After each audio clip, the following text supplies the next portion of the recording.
दोस्तों, बहुत दिनों के इंतजार के बाद मैं आप सभी के लिए एक शानदार नई कहानी लेकर आया हूं। मुझे पूरा विश्वास है कि यह नई कहानी आपको जरूर पसंद आएगी। इस कहानी का नाम है अर्जुन द मार्शल शोल। तो बिना किसी देरी और बिना किसी बकवास के आइए शुरू करते हैं आज की रोमांचक कहानी। केवल 2 चालों में 2 8वें स्तर के दानव पशु अर्जुन के भाले के नीचे मारे गए। उसके पास बहुत ही भयानक युद्ध शक्ति थी। भाले का बल और उसकी चमक ने उसके पहले से ही शक्तिशाली हमले को और भी तीव्र कर दिया। अर्जुन के हर हमले में इतनी शक्ति थी जो अधिकांश 9वें स्तर के विशेषज्ञों से भी आगे निकल सकती थी। 9वें स्तर का वायलेंट वुल्फ पूरी तरह से क्रोधित हो गया। उसकी दानवी आंखों से एक रक्तलाल प्रकाश निकला। प्रकाश की गति से उसने अर्जुन पर हमला किया। उस इंसान को टुकड़ों में चीर देना चाहता था जो उसके सामने था।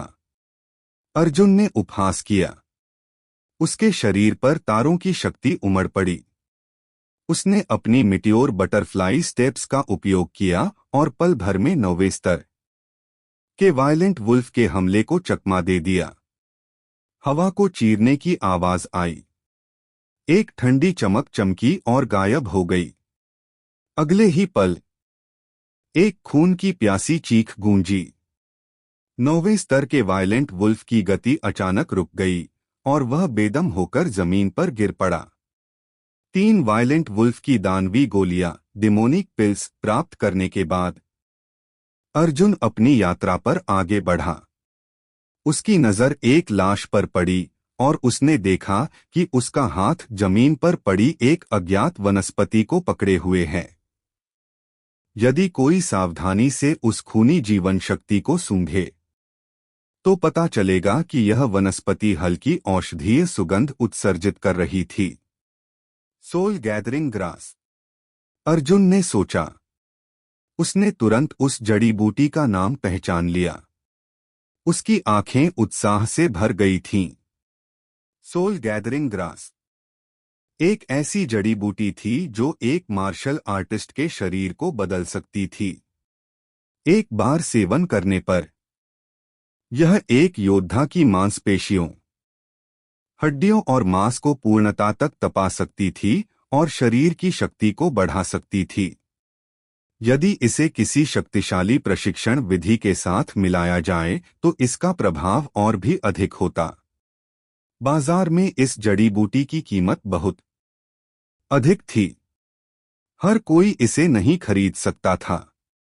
इसके अलावा सोल गैदरिंग ग्रास का एक पत्ता शरीर को तपाने के प्रभाव को प्राप्त करने के लिए पर्याप्त नहीं था। यह बहुत महंगा था क्योंकि इसके लिए बड़ी मात्रा में खरीदना पड़ता था। सामने सोल गैदरिंग ग्रास को देखकर अर्जुन इसे कैसे मना कर सकता था। जैसे ही वह घास उठाने वाला था उसने पास से ही एक आकर्षक आवाज सुनी। आरोन, देखो, उस व्यक्ति के हाथ में सोल गैदरिंग ग्रास लग रही है। मुझे इसकी आवश्यकता है। क्या तुम इसे पाने में मेरी मदद कर सकते हो? आवाज ने पूछा। अर्जुन ने चारों ओर देखा और 2 आकृतियां देखीं। एक पुरुष था जो लंबा और पतला था। उसके चेहरे पर एक कपटी भाव था। दूसरी एक सुंदर महिला थी। उसकी चंचल आंखें रेशम की तरह चमक रही थीं और वे बेहद आकर्षक थीं। वे उसकी मोहक आवाज से पूरी तरह मेल खाती थीं, जिसका पुरुषों के लिए विरोध करना बहुत कठिन था। ठीक है, लंबे और पतले युवक ने बिना किसी हिचकिचाहट के सिर हिलाया और उसके चेहरे पर एक उदास मुस्कान के साथ उसने कहा, यह 6ठे स्तर का प्रशिक्षु है। यहां मेरा इंतजार करो। मैं इसे अपंग कर दूंगा और तुम्हारे लिए सोल गैदरिंग ग्रास ले आऊंगा। लड़की चंचलता से खिलखिला उठी। उसने कोई आपत्ति नहीं की। जैसे कि युवक का किसी की अर्जित शक्ति को अपंग कर देना बहुत स्वाभाविक बात थी। युवक अर्जुन के पास दौड़कर पहुंचा। मुझे वह सोल गैदरिंग ग्रास चाहिए जो तुम्हारे हाथ में है, उसने सामने आते ही कहा। अर्जुन का चेहरा ठंडा पड़ गया। अगर मैं विरोध करूं तो क्या तुम मेरी क्षमताओं को अपंग कर दोगे? ऐसा लगता है कि तुम जानते हो कि क्या करना है। तुम अपनी शक्ति को खुद ही अपंग क्यों नहीं कर देते? युवक ने उपहास किया और अपने मुंह को एक उपहासपूर्ण मुस्कान में मोड़ लिया। खुद को देखो, अर्जुन ने व्यंग्यात्मक रूप से कहा। यह आदमी न केवल उससे सोल गैदरिंग ग्रास छीनना चाहता था, बल्कि वह उसकी क्षमताओं को भी अपंग करना चाहता था। यह अत्यंत दुर्भावनापूर्ण लग रहा था। यह मार्शल आर्ट्स की दुनिया थी। शक्तिशाली लोगों का सम्मान किया जाना था और कमजोर लोग शक्तिशाली लोगों का शिकार थे। सिर्फ इसलिए कि अर्जुन का शक्ति आधार कमजोर था, लंबा युवक उसकी क्षमताओं को अपंग करने और उसकी सोल गैदरिंग ग्रास छीनने की धमकी दे सकता था। यदि ऐसा था, तो अर्जुन को विनम्र होने की क्या आवश्यकता थी? जो उसे चोट पहुंचाना चाहता था, वह उन्हें खुद चोट पहुंचाएगा। अर्जुन ने उसके जवाब का इंतजार नहीं किया और अपनी माउंटेन फिस्ट से प्रहार किया। भयानक भाला विशेषता हवा में घूमी और तुरंत लंबे युवक की मार्शल शक्ति के स्रोत में जा लगी। उस बल ने उसके शरीर को दूर फेंक दिया। वह अब जमीन पर लेटे हुए स्तब्ध भाव से अर्जुन को देख रहा था। एक ही प्रहार में उस युवक की मार्शल शक्ति का स्रोत टूट चुका था। वह अर्जुन को अपंग करना चाहता था, लेकिन अर्जुन ने उसे ही एक प्रहार में अपंग कर दिया था। यह कितना हास्यास्पद था। तुम मेरी क्षमताओं को अपंग करना चाहते हो? तुम एक प्रहार भी नहीं झेल सके। क्या मजाक है? अर्जुन ने जमीन पर पड़े युवक को घूरते हुए व्यंग्यात्मक हंसी के साथ कहा। हैरान होकर लड़की अपना मुंह खोलकर देखती रह गई।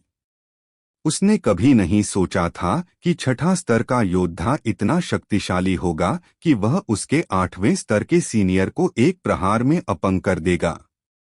दफा हो जाओ, अर्जुन लड़की पर चिल्लाया। लड़की की सुंदर आंखें कांपने लगीं और वह घबराकर पीछे हट गई। उसने जल्दबाजी में अपने सीनियर को उठाया और वहां से चली गई। अर्जुन ने सोल गैदरिंग ग्रास को रखा और अपनी राह पर चल पड़ा। उसे जो हुआ था उसकी कोई परवाह नहीं थी। वह अकेला नहीं था। वैली के परीक्षण में लोगों को मारना और उनके खजाने छीनना एक आम बात थी। यदि आप शक्तिशाली थे तो आप दूसरों के खजाने लूट सकते थे। जैसे जैसे अर्जुन घाटी में गहरा उतरता गया, हवा में खून की गंध अधिक तीव्र होती गई। इसने उसे असहज कर दिया। उस समय उसने गौर किया कि उसके चारों ओर की वनस्पतियां बदल गई थीं। हवा में एक दमनकारी आभा भर गई थी। यह एक अजीब सा एहसास था।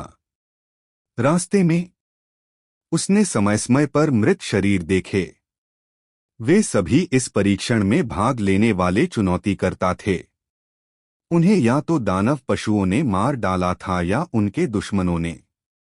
दृश्य थोड़े दुखद थे और अर्जुन ने वैली के परीक्षण की क्रूरता पर गहराई से विचार किया। मुझे बचाओ, आगे कहीं से मदद के लिए अचानक एक पुकार आई।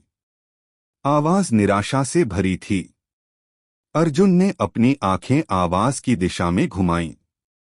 वहां उसने एक अजीब वनस्पति देखी जो एक व्यक्ति जितनी लंबी थी और उसका पूरा रूप लाल रंग का था। इसकी सतह पर छोटे नुकीले कांटे उगे थे। वे घने थे और वनस्पति का आकार उन कांटों के नीचे एक बड़े सींग जैसा था। जो बात और भी भयानक थी वह यह थी कि यह अजीब वनस्पति स्पष्ट रूप से जमीन पर उग रही थी, लेकिन वह हिल रही थी। उसका शरीर लगातार रेंग रहा था क्योंकि उसका विशाल मुंह अपने शिकार को चूस रहा था। वनस्पति के मुंह में फंसा व्यक्ति बहुत युवा लग रहा था। और उसका शरीर घावों से ढका था। उसका चेहरा सदमे और डर से भरा था।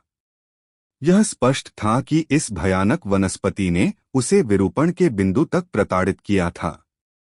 उसका आधे से अधिक शरीर वनस्पति में समा चुका था और वह संघर्ष कर रहा था। हालांकि वह चाहे कितनी भी कोशिश कर ले, वह मुक्त होने में असमर्थ था। जब उसने अर्जुन को अपनी दिशा में मुड़ते देखा तो आदमी की आंखों में आशा की एक किरण दिखाई दी। उसने बोलने की पूरी कोशिश की, भाई मुझे बचाओ, मैं इस वनस्पति द्वारा निगला जाने वाला हूं। अर्जुन ने अपनी भौहें ऊपर उठाईं। हालांकि वह इस आदमी को नहीं जानता था, लेकिन वह उसे मरने के लिए नहीं छोड़ सकता था। अर्जुन उसके पास पहुंचा और पूछा, मैं तुम्हें कैसे बचाऊं? तुम्हें बस इस वनस्पति को छेदना होगा और मैं मुक्त होने में सक्षम हो जाऊंगा।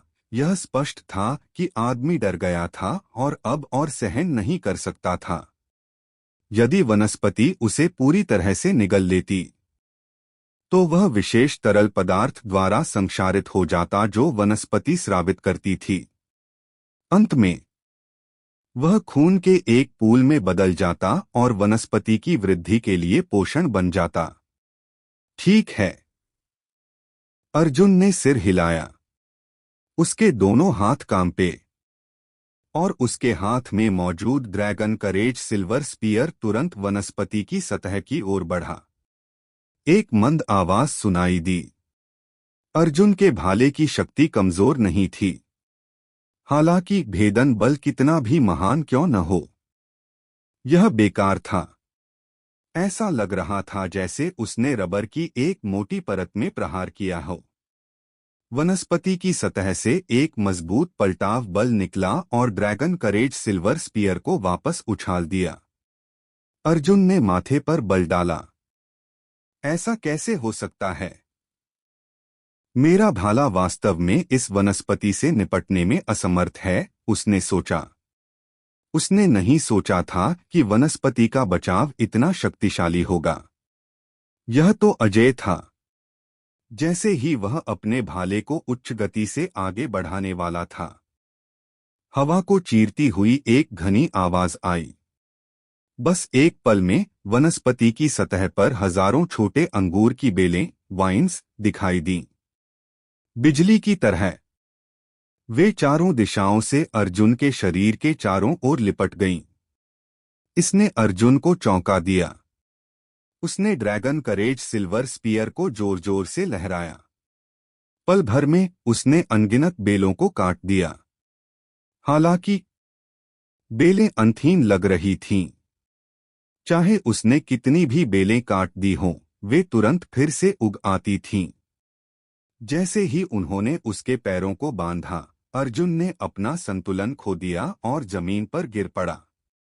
पल भर में और बेलें निकलीं और अर्जुन के शरीर को कसकर लपेट लिया। अर्जुन मुक्त होना चाहता था, लेकिन वह पूरी तरह से स्थिर हो गया था। उसी समय वनस्पति का विशाल मुंह खुला। उसने उस आदमी को एक तरफ थूक दिया और अर्जुन के शरीर को अपने मुंह में फेंक दिया, उस आदमी की जगह जिसे निगला जाने वाला था। युवक ने राहत की लंबी सांस ली और प्रसन्नता के भाव के साथ खड़ा हो गया। वह आखिरकार मौत से बच गया था। मूर्ख युवक ने उपहास के साथ अर्जुन को घूरा। यह स्पष्ट था कि उसे बचाने का कोई इरादा नहीं था। युवक के चेहरे पर डर और असहायता की जगह खुशी और आत्मसंतुष्टि ने ले ली थी। तुमने अपना अभिव्यक्ति जल्दी बदल ली, अर्जुन ने देखा। अर्जुन यह कैसे नहीं समझ सकता था कि उसे धोखा दिया गया था। फिर भी अर्जुन शांत और संयमित था, भले ही वह वनस्पति द्वारा निगला जाने वाला था। मुझे वास्तव में तुम्हारा शुक्रिया अदा करना चाहिए। यदि तुम्हारी मूर्खता नहीं होती तो मैं स्कारलेट थॉर्न ग्रास से नहीं बच पाता, युवक ने गर्व से मुस्कुराते हुए कहा। Scarlett thorn grass? अर्जुन ने संघर्ष के बीच पूछा। एक मूर्ख तो मूर्ख ही होता है। ऐसा लगता है कि तुमने कभी स्कारलेट थॉर्न ग्रास के बारे में सुना भी नहीं है, युवक ने उपहास किया। उसने अर्जुन को तिरस्कार के साथ देखा और कहा, स्कारलेट थॉर्न ग्रास लोगों या दानव पशुओं को खाती है। निगले जाने के बाद वे जल्द ही खून में बदल जाएंगे। एक बार स्कारलेट थॉर्न ग्रास द्वारा निगले जाने के बाद मुक्त होने की लगभग कोई उम्मीद नहीं है, जब तक कि कोई उस व्यक्ति की जगह लेने को तैयार न हो जिसे निगला गया था, जैसा कि अभी तुम्हारे साथ हुआ। स्कारलेट थॉर्न ग्रास उस व्यक्ति को निगलना छोड़ देगी और नए व्यक्ति पर हमला करेगी, युवक ने व्याख्या करने के बाद गर्व से मुस्कुराया।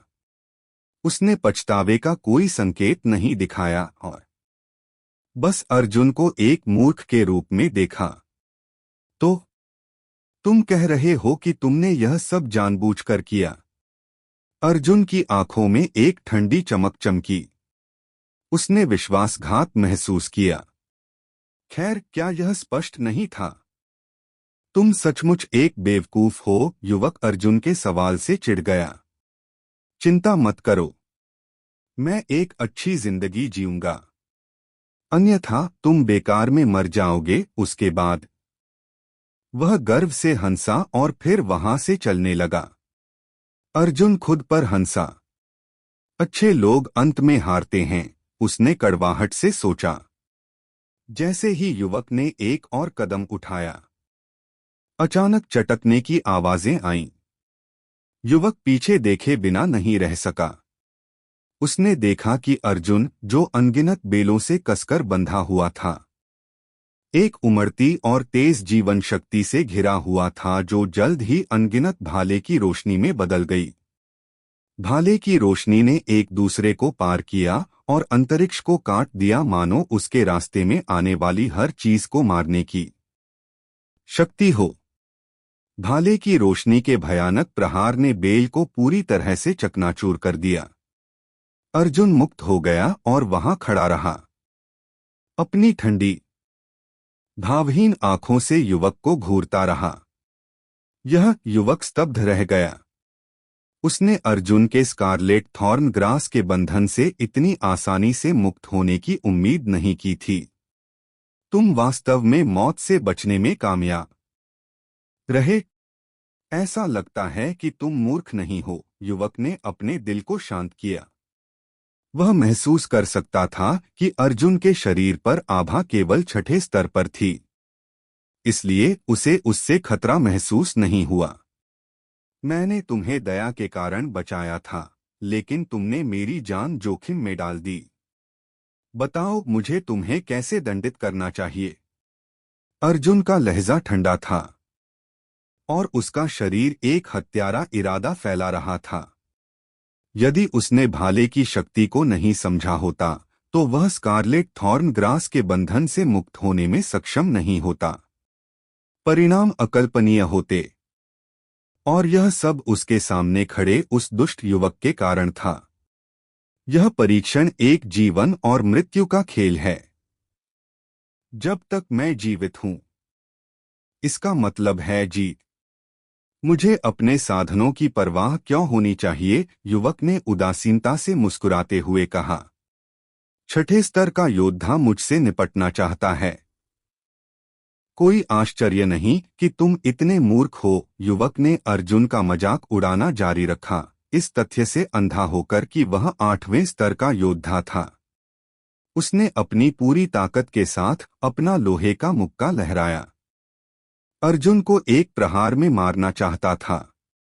ऐसा लगता है कि मुझे तुम्हें एक सबक सिखाना होगा। तुम्हें मेरे हाथों मरने में सक्षम होने पर गर्व होना चाहिए। युवक की आंखों में एक ठंडी चमक चमकी और उसने अर्जुन पर एक शक्तिशाली मुक्का मारकर तुरंत हमला शुरू कर दिया। अर्जुन के मुंह का कोना एक मुस्कान में बदल गया। उसने अपना शरीर हिलाए बिना लापरवाही से अपनी हथेली से प्रहार किया। यह युवक के हमले से टकरा गया। जिस क्षण मुक्का और हथेली टकराए, युवक ने अपने शरीर पर एक अप्रतिरोध्य बल उतरते हुए महसूस किया, जिससे वह पीछे की ओर उड़ गया। उसका चेहरा कागज की चादर की तरह पीला था। यह कैसे संभव है? तुम्हारी छठे स्तर की शक्तियां इतनी मजबूत कैसे हो सकती हैं? युवक ने अविश्वास के साथ अर्जुन को देखा। उसके दिल में डर भर गया। तुम मुझे एक सबक सिखाना चाहते थे। अर्जुन ने एक कदम आगे बढ़ाया और तुरंत युवक के सामने प्रकट हो गया। उसका एक पैर युवक के शरीर से सीधा जुड़ा, जिससे उसने मुंह भर खून उगल दिया। मुझे मत मारो! युवक का शरीर कांप उठा और वह भीख मांगने लगा। क्या मुझे यह सब बताने का कोई मतलब है? अर्जुन ने उपहास किया। उसकी आंखों में अब कोई दया नहीं थी। जैसे कि उसकी हथेली युवक की छाती से टकराई। एक भयानक विनाशकारी शक्ति उसके शरीर में फैल गई और उसकी नसों और हड्डियों को नष्ट कर दिया। मैं तुम्हारी शक्तियों को अपंग कर दूंगा और तुम्हें अपना भाग्य खुद तय करना होगा। अर्जुन ऐसे तुच्छ व्यक्ति को मारना नहीं चाहता था। यह कहने के बाद वह मुड़ा और चला गया। तभी उसने अपने पीछे कदमों की आहट सुनी। कई आकृतियां दिखाई दीं। जब उन्होंने अपंग युवक को देखा तो वे उसकी ओर दौड़े। तुम कैसे हो? उनमें से एक ने चिंता के साथ पूछा। उस आदमी ने मेरी क्षमताओं को अपंग कर दिया, युवक ने नाराजगी के साथ चिल्लाया। उसने अपनी कांपती हुई उंगली अर्जुन की पीठ की ओर इशारा की। उसकी आंखें अर्जुन के लिए नफरत से चमक रही थीं। रुको! पास आ रहे लोगों में से एक चिल्लाया। उन सभी की आंखें अर्जुन पर टिकी थीं। अर्जुन अपनी जगह पर रुक गया और पीछे मुड़ गया। कुल 5 लोग वहां पहुंचे थे। उनमें से एक युवक जो बेहद शानदार कपड़े पहने हुए था, विशेष रूप से ध्यान खींच रहा था। वह लगभग 17 या 18 वर्ष का था। उसका स्वरूप प्रभावशाली था। जैसे ही वह वहां खड़ा हुआ, उसने एक अनूठी आभा बिखेरी जिसने लोगों का ध्यान अपनी ओर आकर्षित किया। उसके शरीर से जो आभा निकल रही थी वह अर्जुन के लिए दमनकारी लग रही थी। यह एक ऐसी भावना थी जिसे अर्जुन ने पहले कभी 9वें स्तर के विशेषज्ञ की उपस्थिति में महसूस नहीं किया था। एक मार्शल मास्टर। अर्जुन ने तुरंत उस युवक के दक्षता स्तर का अनुमान लगा लिया। मार्शल मास्टर कोई ऐसा नहीं था जिससे एक प्रशिक्षु तुलना कर सके। इसलिए अर्जुन का भयभीत महसूस करना आश्चर्यजनक नहीं था। आखिरकार उनके बीच का अंतर बहुत बड़ा था। क्या मामला है? अर्जुन ने 5 लोगों का साहसपूर्वक सामना करते हुए पूछा। तुमने उसकी क्षमताओं को अपंग क्यों कर दिया? विशेषज्ञों में से एक ने ठंडी आवाज में पूछा। तुम्हें उससे पूछना चाहिए। अर्जुन ने अधीरता से आह भरी। वह अब और बकवास नहीं करना चाहता था। यह आदमी नीच है, अपंग युवक ने कहा। जब मैंने उसे स्कारलेट थॉर्न ग्रास द्वारा निगले जाते देखा तो मैंने दया के कारण उसे बचाया। उसने न केवल मेरे प्रति कोई आभार दिखाने से इनकार कर दिया, बल्कि उसने मुझे घायल करने और मेरी क्षमताओं को अपंग करने के लिए कुछ गंदे तरीकों का इस्तेमाल किया। उसने इनविक्टस के पंथ, ऑर्डर ऑफ इनविक्टस, का भी अपमान किया और कहा कि वह तुम सभी को मारना चाहता है। वह शिकायत करने लगा। अपनी बातों के बीच वह नफरत भरी आंखों से अर्जुन को देखता रहा। वह उस अर्जुन के खिलाफ बदला लेने के लिए अपने सीनियर की ताकत का उधार लेना चाह रहा था, जिसने उसकी शक्तियों को अपंग कर दिया था। अर्जुन ने अपनी भौहें सिकोड़ी। उसने कभी नहीं सोचा था कि युवक सच को तोड़ मरोड़ देगा।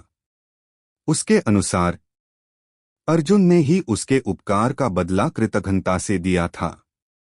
क्या यह सच है? विशेषज्ञ ने पूछा। उसका शरीर कठोर हो गया। मैं झूठ नहीं बोल रहा हूं। कृपया मुझे इस पागल आदमी को मारने में मदद करें जिसने हमारे पंथ की प्रतिष्ठा को धूमिल किया है, अपंग युवक ने विनती की।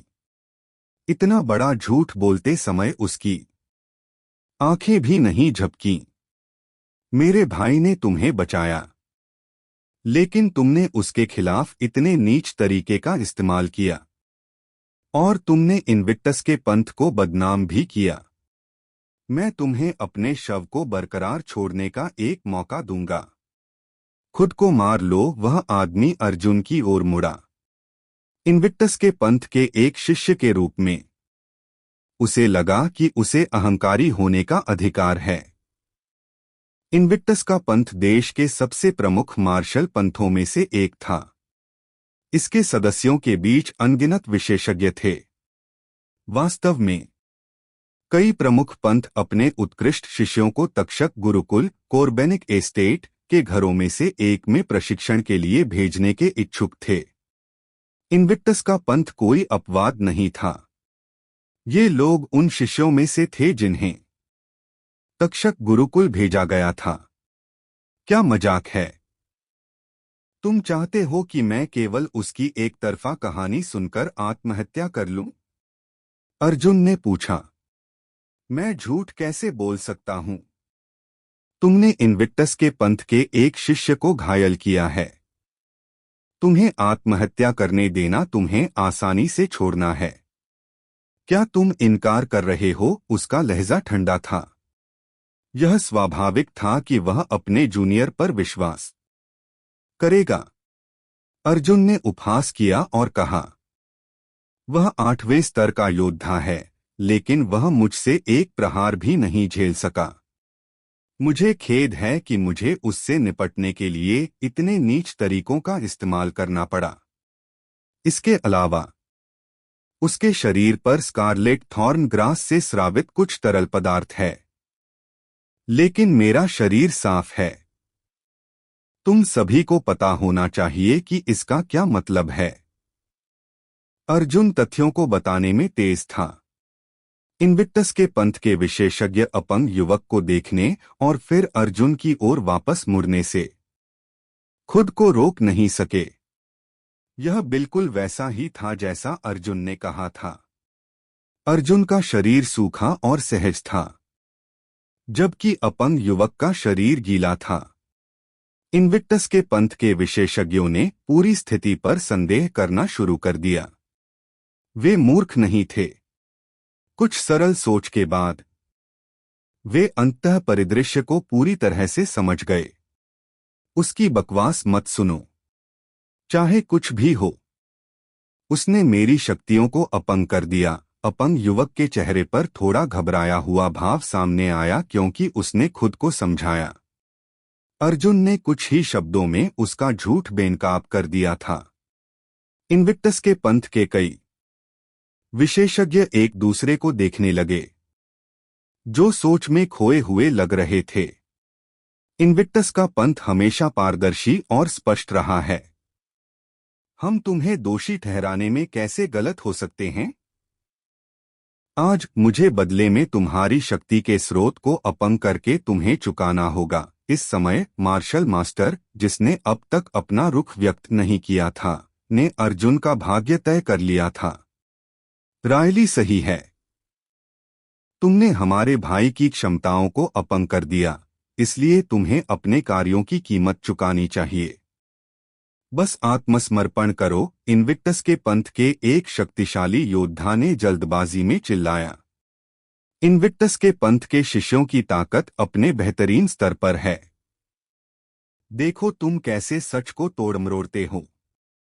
ऐसा लगता है कि तुम इस खलनायक के निंदनीय शब्दों को सुनने के लिए तैयार हो, अर्जुन ने शुष्क रूप से कहा। उसकी ठंडी आंखें उस युवक को देख रही थीं जिसे उसने अपंग कर दिया था, जो हत्या के इरादे की लहरें छोड़ रहा था। मैं तुम्हें मारना नहीं चाहता था। लेकिन तुम्हारे कार्यों ने मुझे मजबूर कर दिया। तुम इस दुनिया में रहने के लायक नहीं हो।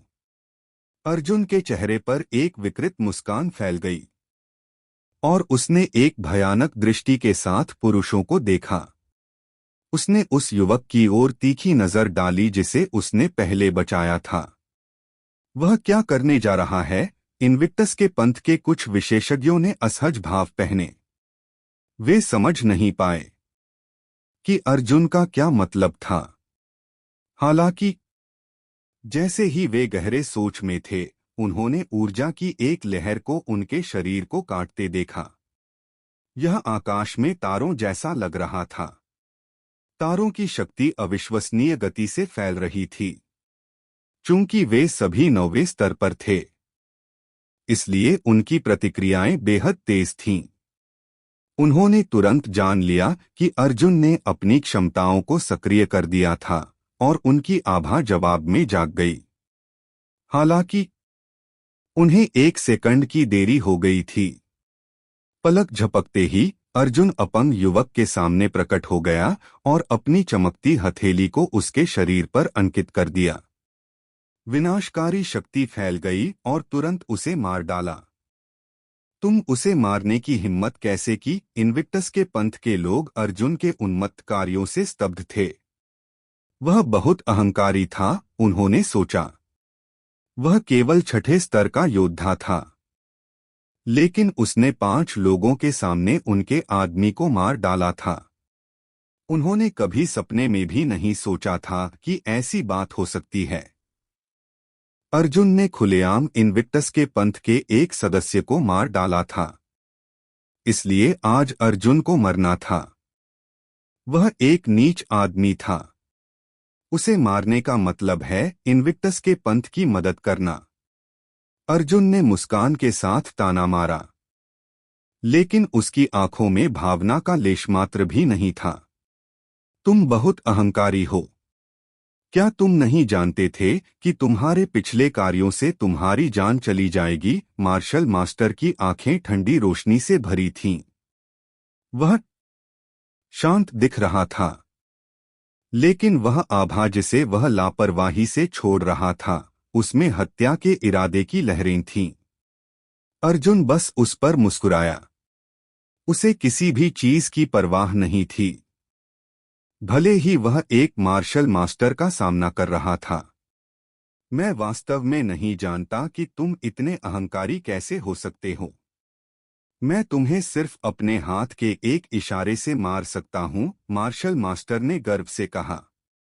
एक मार्शल मास्टर की ताकत प्रशिक्षु चरण से कहीं अधिक थी। यह उल्लेख नहीं करने के लिए कि अर्जुन का प्रशिक्षण केवल 6ठे स्तर पर था।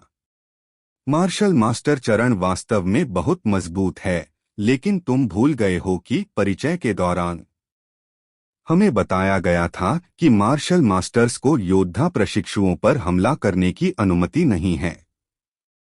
इसलिए तुम मुझे मार नहीं सकते, अर्जुन ने कहा।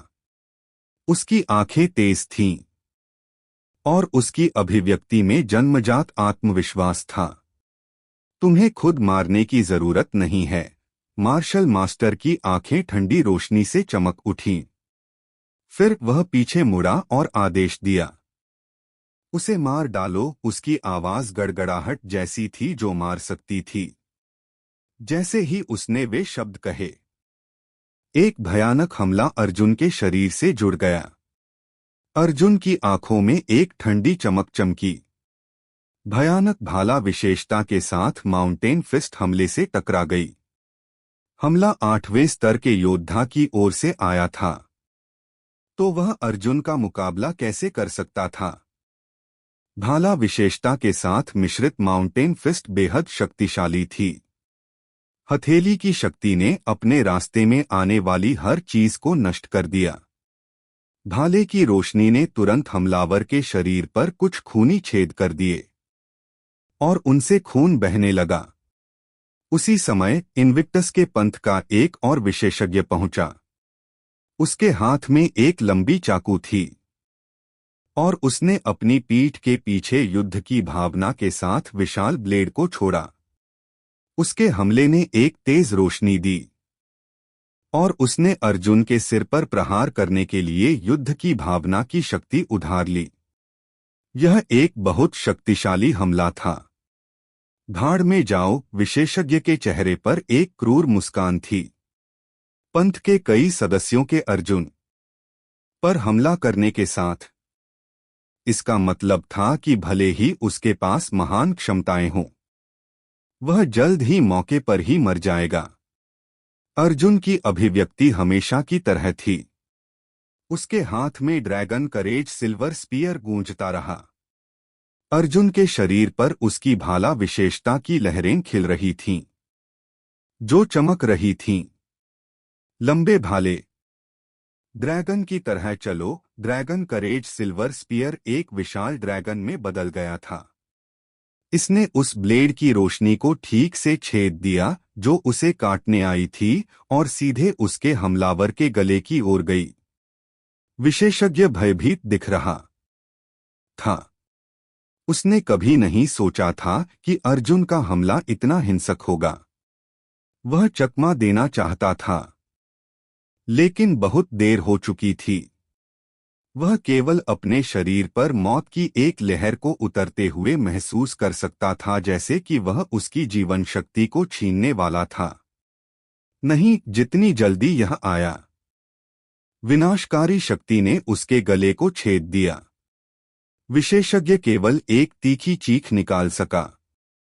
बस कुछ ही सांसों में अर्जुन ने इनविक्टस के पंथ के दो शक्तिशाली योद्धाओं को मार डाला था। वे दोनों 8वें स्तर के योद्धा थे। बाकी लोग हैरान थे। जब उन्होंने अपने हमले किए तो उनके शरीर कठोर हो गए। अर्जुन के शरीर से तारों की शक्ति उमड़ पड़ी। उसने मिटियोर बटरफ्लाई स्टेप्स का उपयोग करके आगे बढ़ा और जमीन पर एक विशाल तारा एटलस स्टार एटलास दिखाई दिया। एटलस पर अनगिनत प्रतीक घूम रहे थे। अर्जुन ने दोनों लोगों के हमलों को चकमा देने के लिए तारों की शक्ति उधार ली। दो चमकदार भाले की रोशनी एक के बाद एक जली और समय थम गया। रोशनी चमकी और गायब हो गई। दोनों लोगों की गतिविधियां अचानक रुक गईं और उनके जमे हुए चेहरे के भाव डर और निराशा से भर गए। इससे पहले कि उन्हें पता चलता, वे दोनों मर चुके थे। ऐसा लगता है कि इनविक्टस के पंथ के लोग केवल सच को तोड़मरोड़ना जानते हैं, लेकिन तुम्हारी वास्तविक ताकत ज्यादा नहीं है। अर्जुन ने अपने हाथ में ड्रैगन करेज सिल्वर स्पीयर को देखते हुए मजाक उड़ाया। मास्टरसन उपनाम वाला युवक अब पहले जैसा शांत नहीं था। वह पीछे मुड़ा और जमीन पर पड़ी 4 लाशों को देखा। उसकी अभिव्यक्ति अंधेरी हो गई। तुम उन्हें मारने की हिम्मत कैसे की? मैं तुम्हें माफ नहीं करूंगा। क्या तुम देख नहीं रहे थे? भले ही वे चारों ने हाथ मिला लिया होता, फिर भी वे मुझे हराने में सक्षम नहीं होते। तुम ऐसी बात कैसे कह सकते हो? मैं वास्तव में तुम्हारी ढिठाई की प्रशंसा करता हूं। अर्जुन ने व्यंग्यात्मक स्वर में चिल्लाया, जैसे कि उसने मास्टरसन युवक को सबसे बड़ा अपमान दिया हो। मैंने तुमसे कहा था, तुम मुझे मार नहीं सकते। अर्जुन एक ठंडी अधीर मुस्कान के साथ जारी रहा। फिर वह पीछे मुड़ा और चला गया, मास्टरसन उपनाम वाले युवक को जमीन पर 5 ठंडी लाशों के साथ छोड़ गया। जैसे ही अर्जुन आगे बढ़ा, उस युवक ने अपनी मुट्ठी में जेड का एक टुकड़ा कुचल दिया और अर्जुन की पीठ को घूरते हुए उसे देखा। उसका चेहरा हड्डी भेद देने वाली ठंडक से भर गया था। रायली मास्टरसन किस तरह का व्यक्ति था? वह इनविक्टस के पंथ ऑर्डर ऑफ इनविक्टस का एक कुशल शिष्य और तीसरे स्तर का मार्शल मास्टर था। इस बात की बहुत संभावना थी कि वह 3 महीने बाद तक्षक गुरुकुल की साल के अंत की प्रतियोगिता में मार्शल मास्टर डिवीजन में प्रवेश करेगा। आज घाटी की परीक्षा में किसी ने वास्तव में रायली के 5 साथी शिष्यों को मार डाला था और उसे शब्दों से उकसाया था। हालांकि वह केवल देख सकता था, क्योंकि वह परीक्षा के नियमों से बंधा था और योद्धा प्रशिक्षु पर हमला नहीं कर सकता था। रायली मास्टरसन अपना गुस्सा निकालने में असमर्थ था और यह बेहद कष्टकारी महसूस हो रहा था। चाहे पंथ में हो या तक्षक गुरुकुल में, बहुत समय हो गया था जब किसी ने उसे इस तरह उकसाने की हिम्मत की थी। यदि उसे एक और मौका मिलता तो वह निश्चित रूप से बिना किसी हिचकिचाहट के अर्जुन को मार डालता। अर्जुन उदासीन तरीके से आगे बढ़ता रहा। उसने अभी जो हुआ उस पर ज्यादा ध्यान नहीं दिया और न ही उसे इसका कोई पछतावा था। अर्जुन ने एक ऐसे व्यक्ति को सबसे दर्दनाक कीमत चुकाने पर मजबूर किया था जिसने उसके उपकार का बदला कृतघ्नता से दिया था। अर्जुन को इस बात की परवाह नहीं थी कि उसने इसके कारण मार्शल मास्टर रायली मास्टरसन या पूरे इनविक्टस के पंथ को नाराज कर दिया था। वह हमेशा अपने दिल की सुनता था और कोई भी और कुछ भी इसे बदल नहीं सकता था। अर्जुन आगे बढ़ता रहा। जैसे जैसे वह घाटी में गहरा जाता गया, बीते 2 घंटों में राक्षसी जानवरों, डीमोनिक बीस्ट्स और पौधों की संख्या बढ़ गई थी जो मनुष्यों पर हमला कर सकते थे। घाटी के हर कोने में खतरा मंडरा रहा था। अपने हाथ में ड्रैगन भाला लेकर अर्जुन ने सभी बाधाओं को काट दिया और अपने रास्ते में आने वाली हर चीज को साफ कर दिया। अर्जुन को राक्षसी जानवरों के कई हमलों का भी सामना करना पड़ा। वे इतने क्रूर थे कि उन्हें 8वें या 9वें स्तर का होना चाहिए था और उनकी ताकत भयानक थी। हालांकि अर्जुन की ताकत सामान्य योद्धा प्रशिक्षु की तुलना में कहीं अधिक थी। उन सभी ने जिन्होंने उस पर हमला किया, वे उसके हाथों मारे गए। कई परीक्षा चुनौती देने वाले जो अर्जुन जितने मजबूत नहीं थे, वे दुखद रूप से मर चुके थे। अर्जुन ने रास्ते में उनमें से काफी लोगों का सामना किया और कई दुखद दृश्य देखे। जल्द ही अर्जुन तक्षक घाटी, एस्केलॉन वैली की सीमा पर पहुंच गया और यह खतरनाक लग रहा था। यह कहना मुश्किल था कि अगर वह घाटी में गहराई तक जाता है तो उसे किस तरह के परीक्षण का सामना करना पड़ेगा। वह चारों ओर देखने के लिए अपनी जगह पर रुक गया। उसी क्षण 2 सुंदर आकृतियां घाटी में कहीं एक 9वें स्तर के हिंसक वानर राक्षसी जानवर के साथ भीषण युद्ध में लगी थीं। यह वही पीले कपड़ों वाली लड़की थी जिसने पहले अर्जुन के साथ विवाद किया था और उसकी सीनियर थी। 9वें स्तर का हिंसक वानर अपनी क्रूर और भयानक शक्ति से उन पर हमला करते हुए तेजी से आक्रामक होता गया था। उन दोनों के संयुक्त होने के बावजूद जानवर को संभालना अभी भी मुश्किल था। लड़ाई खत्म होने में लंबा समय ले रही थी और उनके कपड़े पहले ही पसीने से तरबतर हो चुके थे। हमें क्या करना चाहिए? पीले कपड़ों वाली लड़की ने सांस लेते हुए पूछा। चूंकि उसका प्रशिक्षण केवल 7वें स्तर पर था, इसलिए वह हिंसक वानर के एक सामान्य प्रहार को भी नहीं झेल पाती। ऐसा लगता है कि हमें पीछे हटना होगा। यह हिंसक वानर हमारे संभालने के लिए बहुत शक्तिशाली है। इसकी रक्षात्मक शक्ति आश्चर्यजनक है। हम दोनों इसके मुकाबले के नहीं हैं, सफेद वस्त्र वाली युवती ने कहा, अपने माथे से पसीना पोंछते हुए। हिंसक वानर गुस्से में दहाड़ा और उसने पीले कपड़ों वाली लड़की पर पंजा मारा, जो समय रहते चकमा देने में सक्षम थी। हालांकि उसका पंजा उसकी छाती पर कपड़ों में एक बड़ा छेद करने में सक्षम था। पीले कपड़ों वाली लड़की दर्द और सदमे में चिल्लाई। उसका सुंदर चेहरा सफेद पड़ गया। तक्षक घाटी उसकी अपेक्षा से कई गुना अधिक खतरनाक थी। वह और उसकी सीनियर रास्ते में कई बार खतरे का सामना कर चुकी थीं और बड़ी मुश्किल से इस जगह तक पहुंची थीं। हालांकि ऐसा लग रहा था कि हिंसक वानर कुछ ऐसा था जिसे वे संभाल नहीं सकती थीं। क्या तुम ठीक हो? सफेद वस्त्र वाली युवती बेहद चिंतित थी। मैं ठीक हूँ।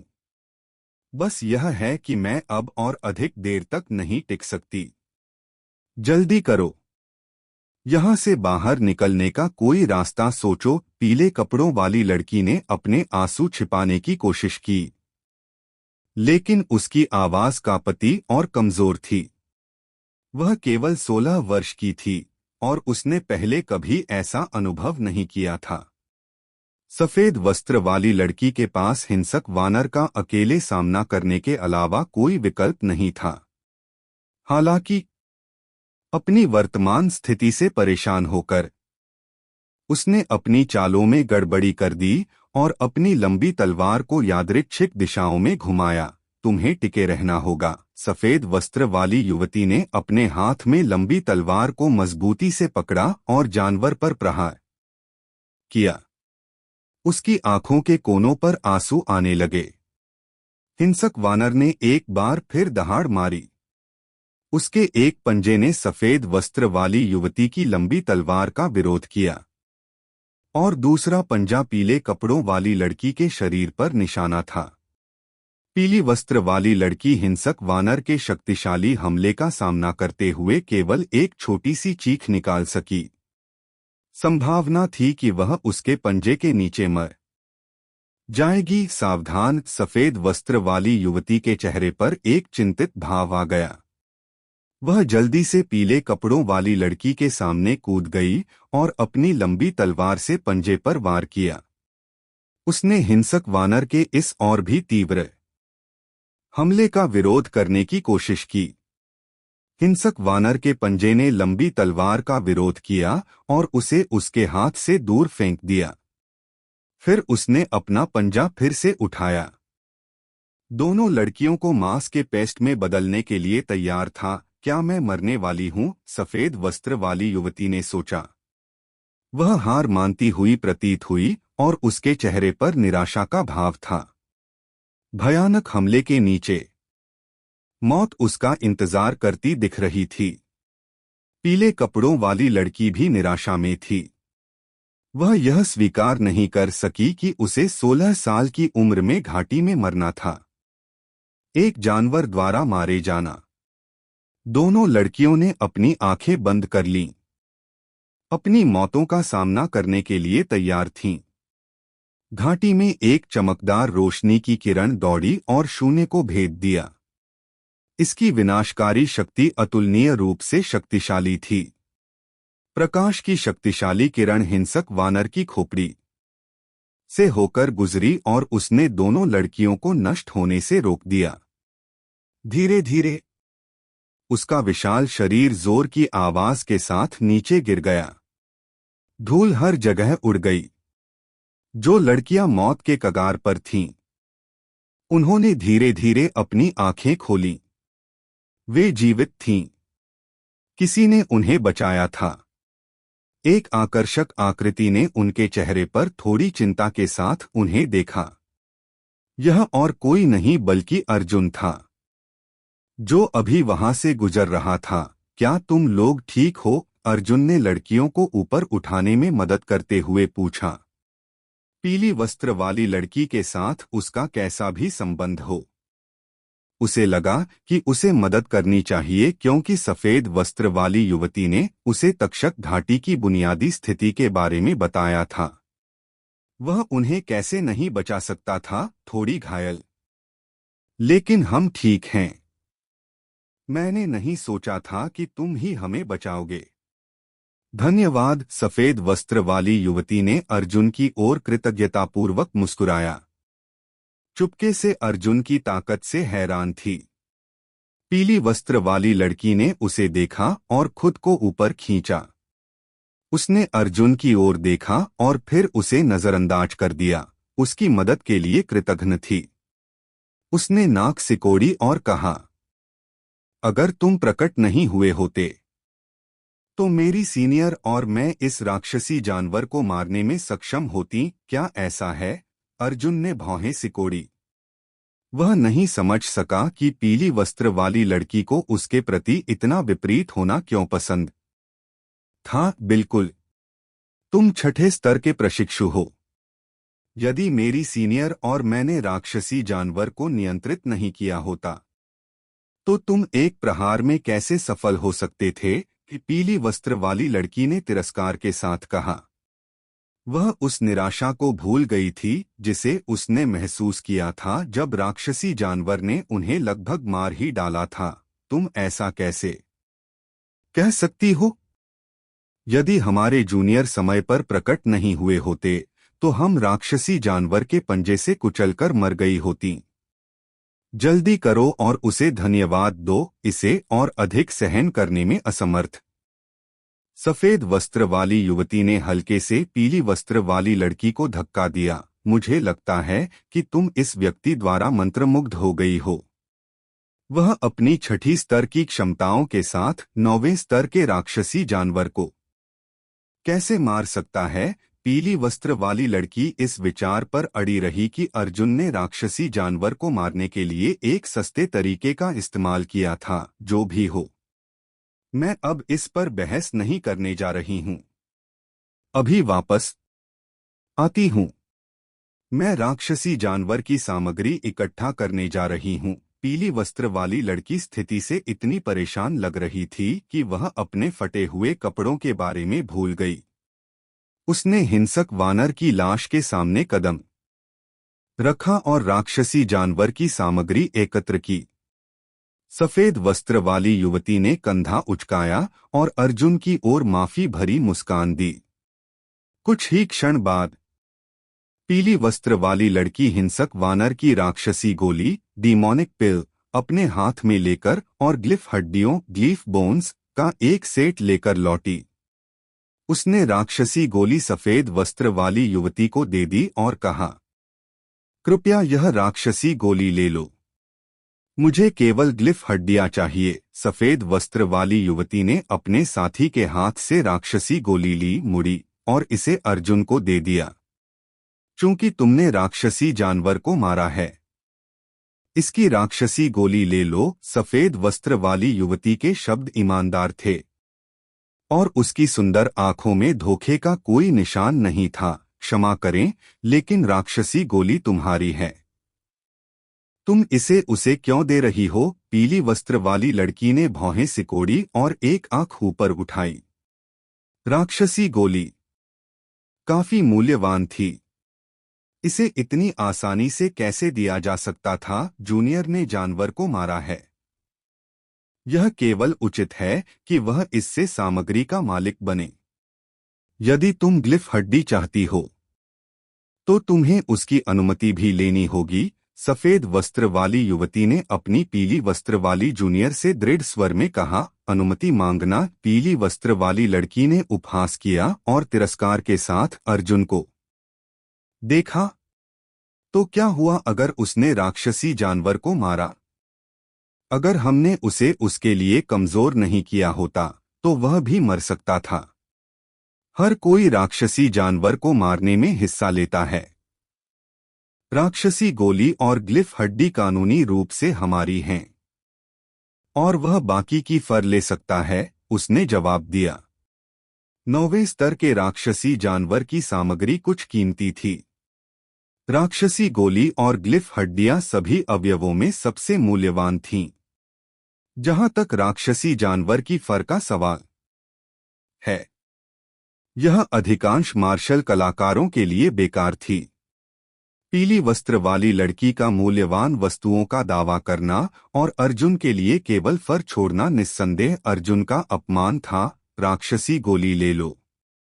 वह चीज मेरे लिए ज्यादा उपयोगी नहीं होगी। अर्जुन ने सीधे राक्षसी गोली को सफेद वस्त्र वाली युवती के हाथों में डाल दिया क्योंकि उसे इसकी ज्यादा जरूरत नहीं थी। ऐसा कैसे हो सकता है? सफेद वस्त्र वाली युवती अभी भी इसके बारे में विनम्र थी, लेकिन जब उसने अर्जुन की दृढ़ अभिव्यक्ति देखी तो उसने संकोच नहीं किया और राक्षसी गोली रख ली। चलो चलो, पीली वस्त्र वाली लड़की ने अधीरता से कहा।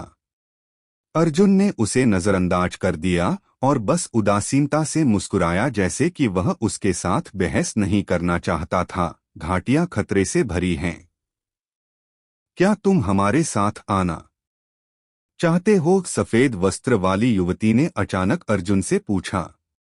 उसकी सुंदर आंखें प्रत्याशा के साथ चमक उठीं।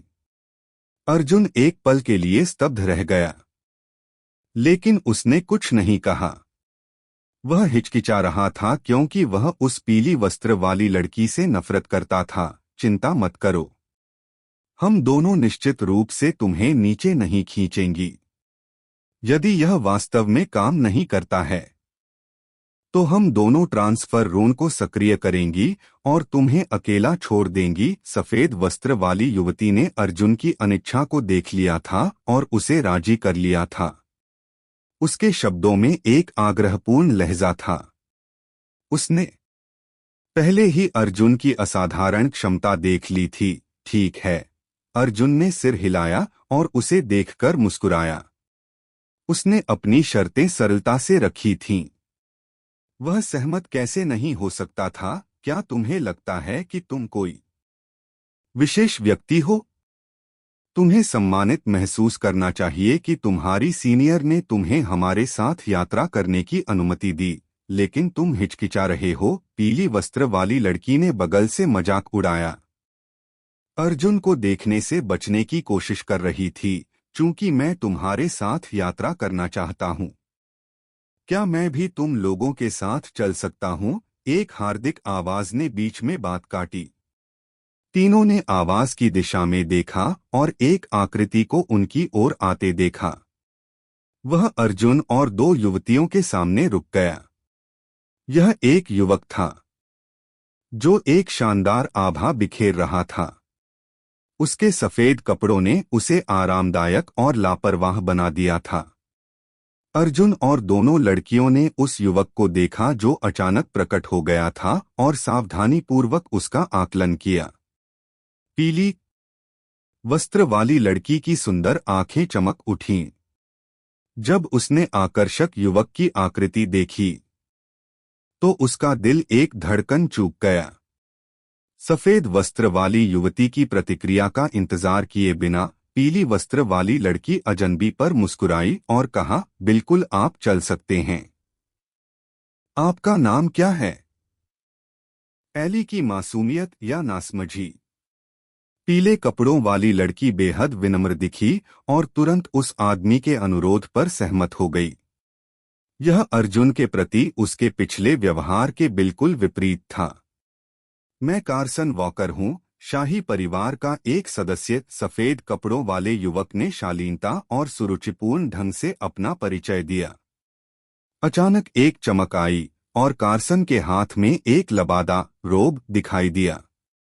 उसने इसे पीले कपड़ों वाली लड़की को सौंप दिया। लड़की चकित रह गई। कार्सन के प्रति उसके मन में पहले से ही अच्छी छवि बन चुकी थी। उसने लबादा लिया और अपने शरीर को ढक लिया। उसे अपने दिल में गर्माहट महसूस हुई। नमस्ते मिस्टर वॉकर, मेरा नाम एली कार्टर है। अपना परिचय देने के बाद वह अपनी सीनियर की ओर मुड़ी और कहा, यह मेरी सीनियर स्टेफनी फिलिप्स हैं। एली ने शायद कार्सन की पहचान के बारे में सुन रखा था और उसकी मुस्कान और भी चौड़ी हो गई। शाही परिवार का दर्जा हॉवर्ड परिवार के समान ही था और एली का प्रेमी हॉवर्ड परिवार में केवल एक उच्चस्तरीय सेवक था। उसकी तुलना वॉकर परिवार के इस आकर्षक युवा मास्टर से कैसे की जा सकती थी? शाही परिवार? अर्जुन ने अपनी भौहें सिकोड़ी और तुरंत समझ गया। उसके सामने खड़ा युवक कार्सन उसी परिवार से था जिससे माइकल वॉकर था, जिसे अर्जुन ने पहले मार दिया था। इस बात की बहुत अधिक संभावना थी कि वे घनिष्ठ रूप से संबंधित थे। नमस्ते मिस फिलिप्स। कार्सन बहुत विनम्र दिखा और उसने पहले स्टेफनी का अभिवादन किया। स्टेफनी ने कार्सन की ओर थोड़ा सिर हिलाया। सच कहूं तो वह उसे अपने साथ नहीं ले जाना चाहती थी। आखिरकार कार्सन अभी भी एक अजनबी था।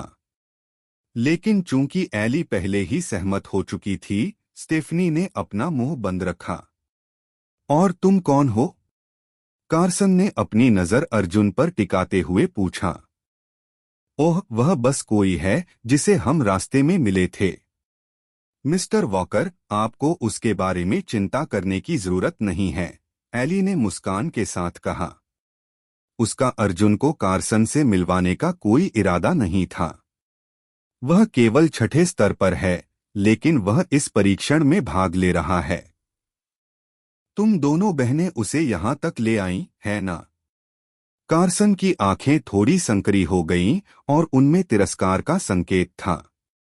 वह 8वें स्तर का योद्धा था और उसके परिवार में उसका कुछ रुतबा था।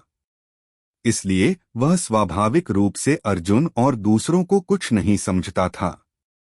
ऐसा नहीं है। हम दोनों के लिए यहां तक पहुंचना आसान नहीं था। अब जब हमारे पास मिस्टर वॉकर का संरक्षण है, तो हम और नहीं डरते। एली ने कार्सन को अजीब नजरों से देखा। वह हमेशा से किसी बड़े परिवार के शिष्य से चिपकना और अपनी किस्मत बदलना चाहती थी। कार्सन के आने से उसे उम्मीद की एक किरण दिखाई दी।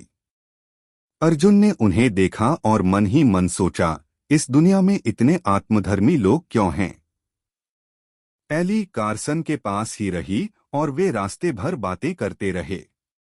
अर्जुन और स्टेफनी उनके पीछे चल रहे थे। जब से कार्सन आया था, एली हर जगह उसके साथ थी, जैसे वे पहले से ही करीबी हों। वह स्टेफनी के बारे में भी भूल गई, जैसे वह वहां थी ही नहीं। समय समय पर अर्जुन सुन सकता था कि कैसे वह उसका मजाक उड़ा रही थी और कभी कभी वह उसे ठंडी निगाहों से देखती थी, लेकिन अर्जुन ने उस पर कोई ध्यान नहीं दिया। शुक्र है, कार्सन के आने से उनकी गति धीमी नहीं हुई। रास्ते में वे कई राक्षसी जानवरों का सामना करते रहे। हर बार जब कोई राक्षसी जानवर दिखाई देता, तो कार्सन ही उसे मारता। चाहे वह 8वें या 9वें स्तर का जानवर हो, कार्सन आसानी से उससे निपट लेता था। वह स्पष्ट रूप से कमजोर नहीं था। इसने एली की कार्सन के प्रति प्रशंसा और बढ़ा दी। जितना अधिक समय उन्होंने साथ बिताया, उतना ही वे एक जोड़े की तरह व्यवहार करने लगे। चींक तेज तलवार की चमक लहराई। 9वें स्तर के ब्लेजिंग लायन का शरीर जोर की आवाज के साथ गिरा। कार्सन ने अपनी लंबी तलवार म्यान में रखी, बेहद आत्मविश्वास और सहज दिख रहा था। एली ने गर्व भरी मुस्कान दिखाई और जल्दबाजी में कार्सन के माथे से पसीना पोंछने के लिए आगे बढ़ी। उनकी बातचीत कुछ हद तक अंतरंग इंटीमेट लग रही थी। मिस्टर वॉकर बहुत शक्तिशाली हैं। वह 9वें स्तर के राक्षसी जानवर को भी आसानी से मार सकते हैं, एली ने प्यार से कहा। ऐसा लग रहा था कि वह कार्सन के प्यार में पागल हो गई थी। उन्हें मिले केवल 2 दिन हुए थे, लेकिन एली का कार्सन को देखने का तरीका बदल गया था। एली के कार्यों ने स्टेफनी को असहज कर दिया। उसे समझ नहीं आ रहा था कि उसे क्या हो गया है। ऐसा लगता है कि एली पूरी तरह से उस पर फिदा हो गई है। मुझे वास्तव में नहीं पता कि यह एक आशीर्वाद है या अभिशाप, स्टेफनी ने अर्जुन से फुसफुसाकर कहा। वह अब तुम्हारे किसी सुझाव को भी नहीं सुनती। खैर, यह एक आशीर्वाद हो या अभिशाप, यह उसकी अपनी पसंद है। अर्जुन मुस्कुराया। तुम सही कह रहे हो, लेकिन आखिरकार वह मेरी जूनियर है। मुझे डर है कि वह भटक जाएगी, स्टेफनी ने उदास भाव से कहा। तभी उन्हें थोड़ी दूर से आश्चर्य की चीख सुनाई दी। यह एली की आवाज थी। अर्जुन और स्टेफनी ने घबराहट में एक दूसरे को देखा और तुरंत आवाज की दिशा में अपनी नजरें घुमाईं। उन्होंने देखा कि जमीन पर पड़े ब्लेजिंग लायन के शव को कार्सन ने काट दिया था। कार्सन ने अपने हाथ में एक लाल राक्षसी गोली, रेड डीमोनिक पिल, पकड़ी हुई थी। उससे ज्वाला ऊर्जा की लहरें फैल रही थीं। एली उत्तेजना के साथ लाल गोली को घूर रही थी। उसकी आंखों में लालसा की एक झलक थी। एक लाल राक्षसी कोर, रेड डीमोनिक कोर। मैंने कभी नहीं सोचा था कि ब्लेजिंग लायन के शरीर में एक लाल राक्षसी कोर उग रहा होगा। स्टेफनी ने सदमे में चिल्लाया। अर्जुन ने पहले लाल राक्षसी कोर के बारे में सुना था। यह एक उच्चस्तरीय राक्षसी गोली थी और इसका मूल्य सामान्य राक्षसी गोली से कई गुना अधिक था। इसे खाने से योद्धा प्रशिक्षुओं की शक्ति बढ़ सकती थी। कार्सन ने अपना हाथ एली की ओर बढ़ाया। एली, तुम्हारा प्रशिक्षण 7वें स्तर पर है। मेरी मदद से यह लाल राक्षसी कोर तुम्हें आगे बढ़ने में मदद करने में सक्षम होना चाहिए, कार्सन ने मुस्कुराते हुए कहा। मिस्टर वॉकर, क्या आप मुझे यह लाल राक्षसी कोर देने के बारे में निश्चित हैं? एली की आंखों में एक अजीब चमक आ गई। उसके चेहरे पर उत्साह था और वह कार्सन को प्रशंसा के साथ देख रही थी। बिल्कुल, कार्सन ने सिर हिलाया। यह बहुत अच्छा है। धन्यवाद, कार्सन। एली बेहद खुश थी। इस लाल राक्षसी कोर के साथ वह 8वें स्तर की योद्धा बन सकती थी। मुझे अभी धन्यवाद मत दो। तब तक प्रतीक्षा करो जब तक तुम 8वें स्तर तक नहीं पहुंच जाती। कार्सन ने अपना हाथ हिलाया जैसे उसे इसकी परवाह ही न हो। वह अपनी धार्मिकता में आश्वस्त दिख रहा था। गंवाने के लिए समय नहीं है। चलो अब चलते हैं। कार्सन ने एली का हाथ पकड़ा और उसके साथ चल दिया। एली का शरीर कांप उठा और उसका चेहरा लाल हो गया। अनजाने में उसने अर्जुन और स्टेफनी की ओर देखा। उसकी अभिव्यक्ति तुरंत अंधेरी हो गई। क्या तुमने वह देखा? यह एक विशेषज्ञ और तुम्हारे बीच का अंतर है। मिस्टर वॉकर ने न केवल 9वें स्तर के राक्षसी जानवर को आसानी से मार दिया, बल्कि उन्होंने मुझे आगे बढ़ने में मदद करने के लिए एक कीमती लाल राक्षसी कोर भी उपहार में दिया। तुम्हारे बारे में क्या? तुम सिर्फ 6ठे स्तर के कचरे हो। मैं वास्तव में नहीं समझती कि मेरी सीनियर ने तुम पर ध्यान क्यों दिया। तुम्हें, एक बेकार व्यक्ति को, उसके पक्ष में क्यों रहना चाहिए? एली ने उत्तेजक लहजे में कहा।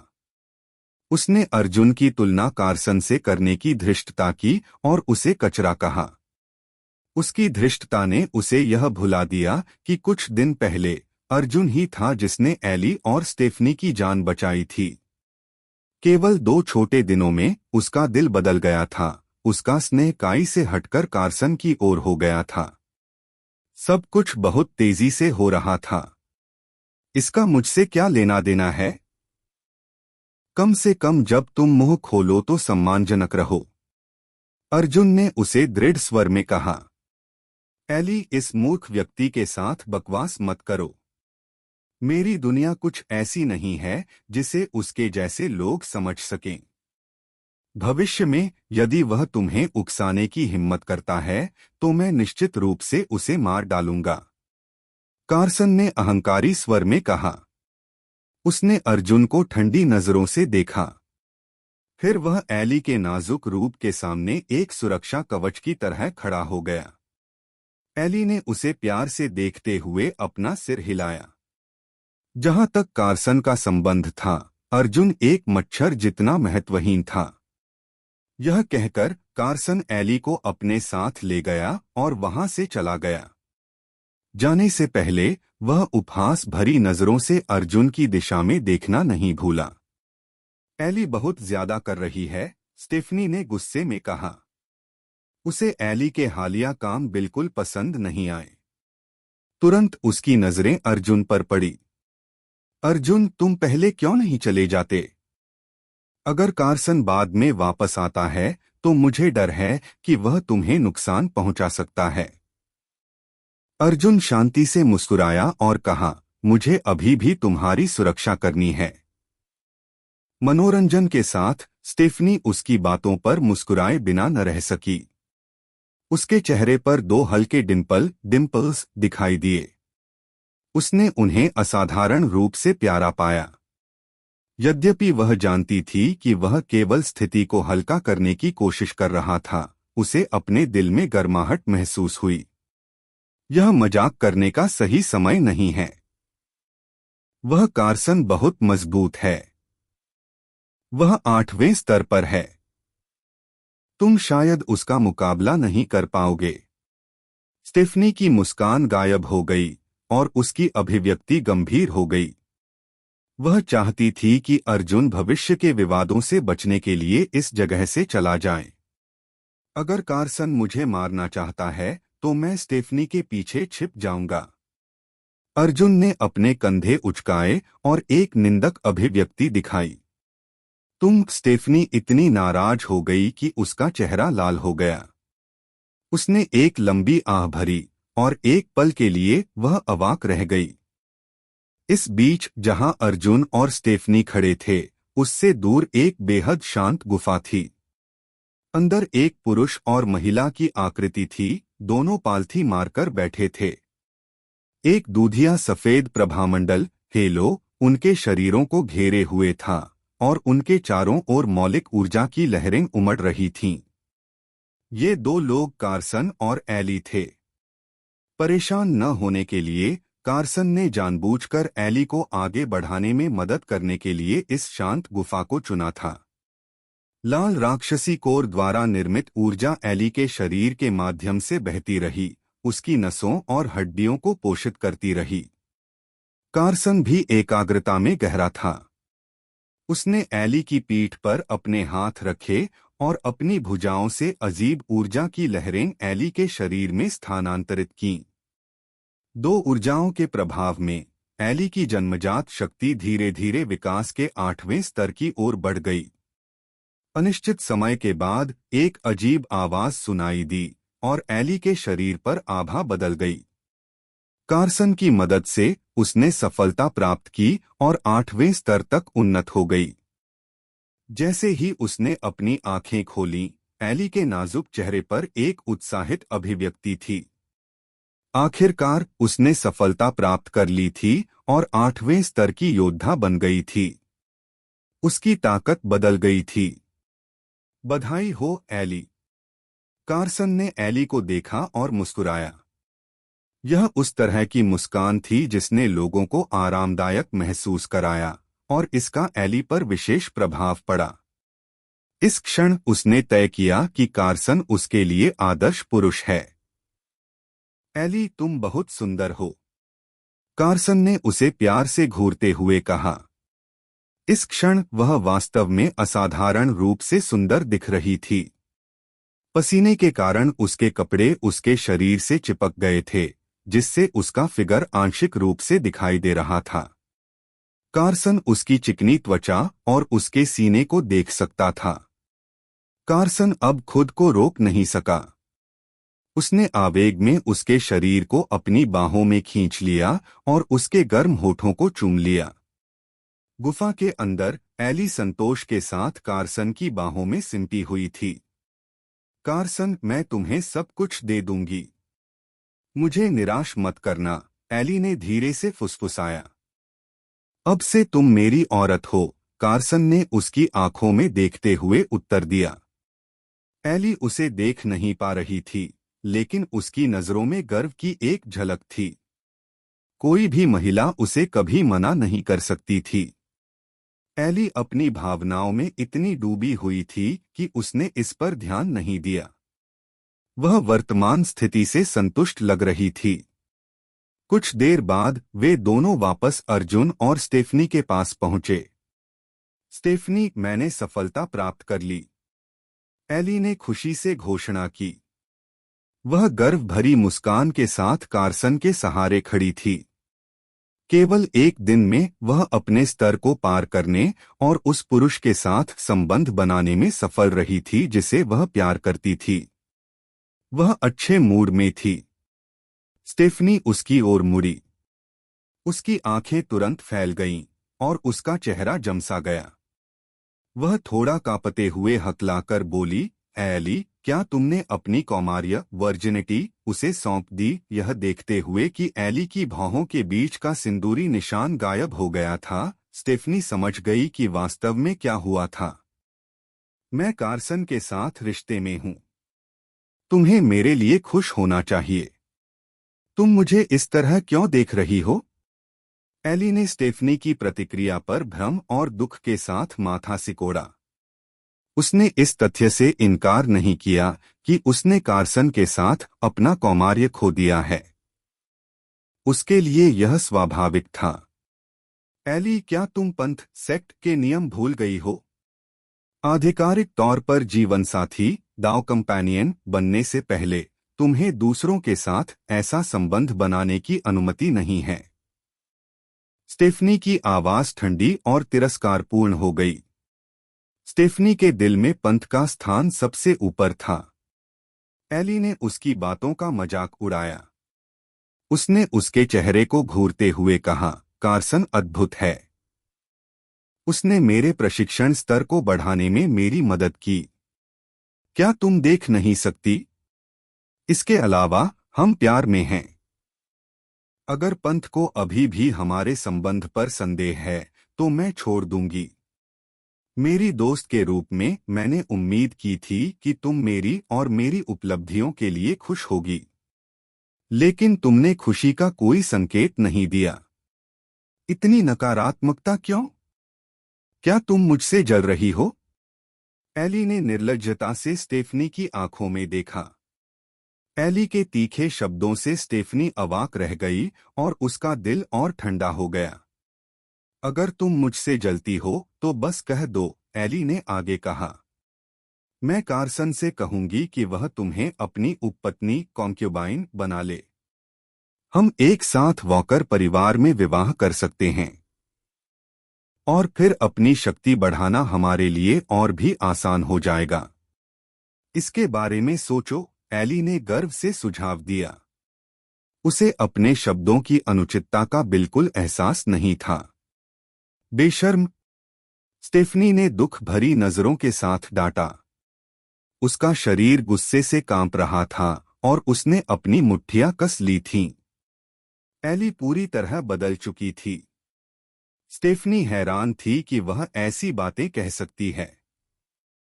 जब एली ने घोषणा की कि स्टेफनी आकर कार्सन की उपपत्नी बन सकती है, तो कार्सन चुप रहा, लेकिन उसके हाव भाव ने दिखा दिया कि वह किस तरह का आदमी था। वॉकर परिवार का सीधा वंशज होने के नाते उससे 3 पत्नियां और 4 उपपत्नियां रखने की उम्मीद की जाती थी। स्टेफनी को परिवार में लाना उसके लिए कोई बड़ी बात नहीं थी। तुम्हें वास्तव में यह नहीं पता कि तुम्हारे लिए क्या अच्छा है, स्टेफनी ने चेतावनी दी। एली चिल्लाई, मैं तुम्हारी मदद कर रही हूं। तुम मेरा समर्थन भी नहीं कर सकती, और अब तुम मुझसे उस लहजे में बात कर रही हो। उसने स्टेफनी से अर्जुन की ओर देखा और जारी रखा, गंभीरता से, अर्जुन में ऐसा क्या अच्छा है? वह तुम्हें वह भी नहीं दे सकता जो कार्सन ने मुझे दिया है। एली की अभिव्यक्ति काली पड़ गई क्योंकि उसने ऐसे बेशर्म शब्द कहे। स्टेफनी चकित थी। उसकी आंखों में झटके और मुश्किल से नियंत्रित गुस्से का मिश्रण था। एली का चेहरा एकाग्रता में सख्त हो गया और फिर उसने ऐसे सिर हिलाया जैसे उसने कुछ पता लगा लिया हो। ओह, अब मैं समझ गई। क्या तुम दोनों ने शारीरिक संबंध बनाए हैं? एली ने उपहास के साथ अर्जुन की ओर देखते हुए पूछा। उसके शब्द और भी अपमानजनक हो गए। स्टेफनी मुश्किल से बोल पा रही थी क्योंकि उसे विश्वास नहीं हो रहा था कि चीजें इस हद तक कैसे बिगड़ गईं। उसका चेहरा पीला पड़ गया और उसका ऑरा उसके शरीर से बाहर निकलने लगा। अगले ही पल उसकी नजरें अर्जुन पर पड़ी, जो पूरे समय शांत था। उस समय अर्जुन का दिल गुस्से और आश्चर्य से भर गया। एली के बेशर्म व्यवहार ने उसे क्रोधित कर दिया। वह समझ नहीं पा रहा था कि वह इतने छोटे व्यक्तिगत लाभ के लिए इतनी क्रूर और स्वेच्छाचारी कैसे हो सकती है। कार्सन ने उसका कौमार्य ले लिया था और अब वह चाहती थी कि स्टेफनी भी कार्सन की उपपत्नी के रूप में उनके साथ शामिल हो जाए। और उसने इसे इतनी सहजता से कहा जैसे यह बिल्कुल सामान्य व्यवहार हो। क्या तुम्हारे पास कहने के लिए कुछ है? क्या तुम्हें बोलने का कोई अधिकार भी है? एली ने अर्जुन से ठंडी आंखों से पूछा। अब जब वह शारीरिक शोधन चरण बॉडी रिफाइनिंग स्टेज के 8वें स्तर तक पहुंच गई थी तो वह अर्जुन को और भी नीची नजर से देख रही थी। चुप रहो। अर्जुन अब खुद को रोक नहीं पाया। उसका शरीर कांप उठा और उसने उसे घूरते हुए कहा, तुमने कार्सन के साथ रात बिताई और अब तुम चाहती हो कि स्टेफनी भी भटक जाए। मैं तुम्हें समझ नहीं पा रहा। मैंने सोचा था कि तुम एक सभ्य महिला हो, लेकिन तुम्हारा व्यवहार बेशर्म है। उसने बोलते समय घृणा व्यक्त की। फिर वह व्यंग्यात्मक रूप से मुस्कुराया। अर्जुन ने कार्सन और स्टेफनी के सामने एली को अपमानित कर दिया था। उसका चेहरा लाल हो गया। उसने शुरू किया। क्या तुम मरना चाहते हो? कार्सन बीच में बोला। वह उसे वहीं और अभी मार डालना चाहता था। उसके शरीर से हत्या का इरादा, किलिंग इंटेंट, बाहर निकला। जो तुमने अभी कहा उससे मेरा मन तुम्हें 1000 बार मारने का कर रहा है, वह चिल्लाया। मैं तुम्हें एक मौका दूंगा। यहीं, अभी। अपना प्रशिक्षण छोड़ दो और एली से माफी मांगो और मैं शायद तुम्हारी जान बख्शने पर विचार करूं। यदि तुम नहीं करते हो तो परिणामों का सामना करने के लिए तैयार हो जाओ। एली कार्सन के पास सरक गई और अर्जुन को उपहास के साथ घूरने लगी। उसकी उच्च और शक्तिशाली अभिव्यक्ति यह संकेत दे रही थी कि वह एक मरे हुए आदमी को देख रही है। अगर अर्जुन ने कार्सन को और अधिक क्रोधित किया तो वह निश्चित रूप से मर जाएगा। जब कार्सन को एहसास हुआ कि अर्जुन का माफी मांगने का कोई इरादा नहीं है तो उसकी आंखों में एक ठंडी चमक आ गई। वह धीरे धीरे अर्जुन की ओर बढ़ने लगा। उसके शरीर से एक तीव्र काली आभा विकिरणित रेडिएटिंग हो रही थी। वह अर्जुन पर हमला करने ही वाला था कि तभी उन्होंने भारी कदमों की आहट सुनी। बिना किसी देरी के 4 पुरुष उनके सामने प्रकट हुए। सभी के पास शक्तिशाली आभा थी, जिनमें से 2 व्यक्ति जो प्रभारी लग रहे थे, उन दोनों ने शारीरिक शोधन बॉडी रिफाइनमेंट का उच्चतम स्तर प्राप्त कर लिया था।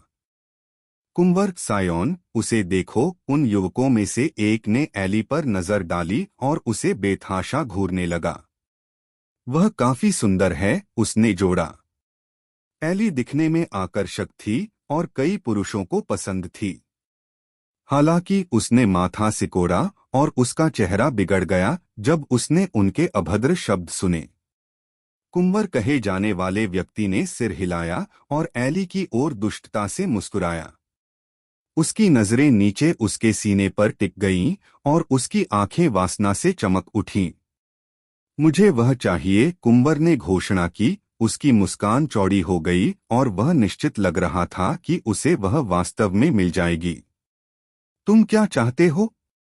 कार्सन एली के सामने खड़ा हो गया, जैसे उन्हें उनकी कामुक निगाहों से बचाने के लिए ढाल बन रहा हो। उसकी आंखों में ठंडी चमक थी। एली घबरा गई थी, हालांकि गुप्त रूप से उसे गर्व था कि उसने गलत व्यक्ति को नहीं चुना था। हम बस तुम्हारी लड़की के साथ थोड़ा मजा करना चाहते हैं, एक अन्य व्यक्ति ने अहंकारी स्वर में चिढ़ाया। क्या तुम जानते हो कि मैं कौन हूं? तुम मुझसे इस तरह बात करने की हिम्मत कैसे करते हो?